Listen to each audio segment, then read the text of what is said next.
expert on nuclear energy and energy policy at Greenpeace. Jan, thanks so much for joining us.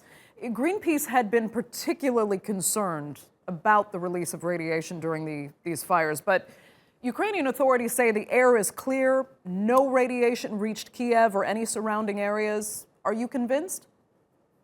Well, the fires have not entirely stopped yet, which is, of course, an ongoing concern.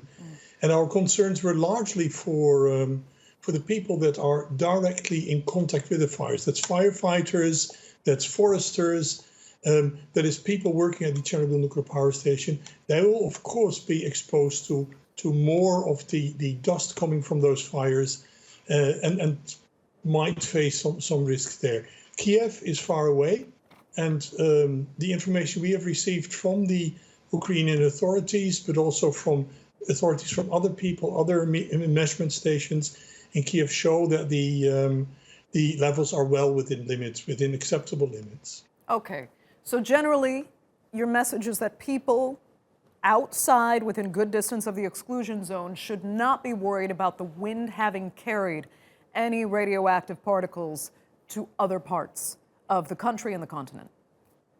No, that worry is overdone. It is primarily a problem for the people who are directly fighting those fires. Fair enough.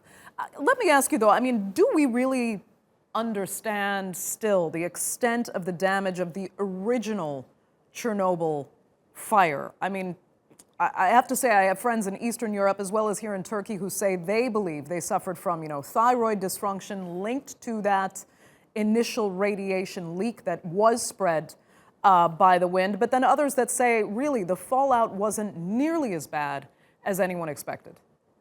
Well, the fallout was extremely bad, and we've seen increased levels of, for instance, thyroid cancer as far away as Austria or the Czech Republic. And those have also been confirmed scientifically. But if we look now, today, we see that still a lot of other isotopes than those that were responsible for those thyroid problems are still in the upper 5 centimeters of the soil and are burning up now. And that includes nearer to the nuclear power station really dangerous isotopes as strontium-90, but also americium-241 and plutonium. Now, for the firefighters, those are of specific concern at this moment. Okay, then help me understand why radiation, the radiation that so many people really fear. Now that it's been, we're always told that the half-life of these materials is, thousands and thousands of years, so that those particles do remain active. Yet you're saying, well, go ahead.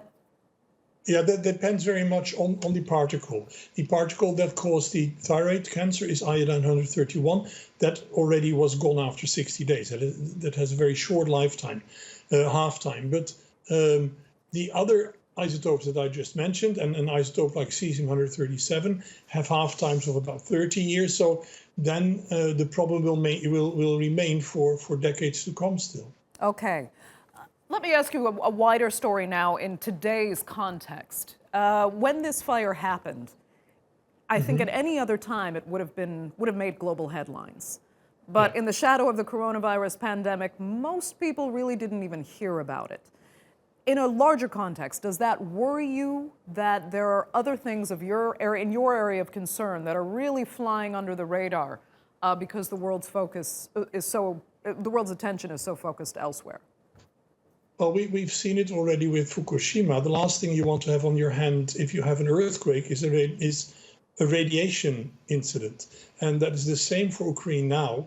The last thing that you want to have on your hand is if you have a coronavirus problem, is a radiation incident. It is for the Ukrainian authorities an extreme challenge at this moment to challenge both. And I think there is sufficient attention to it at this moment from the authorities. That's important.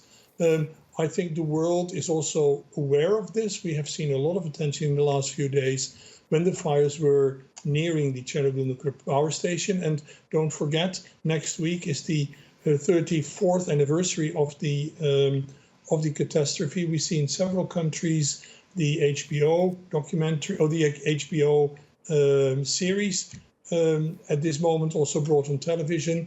I think there is a lot of attention still for the issue, and that is justified. Good stuff. Jan, thanks so much for joining us there. We really appreciate it.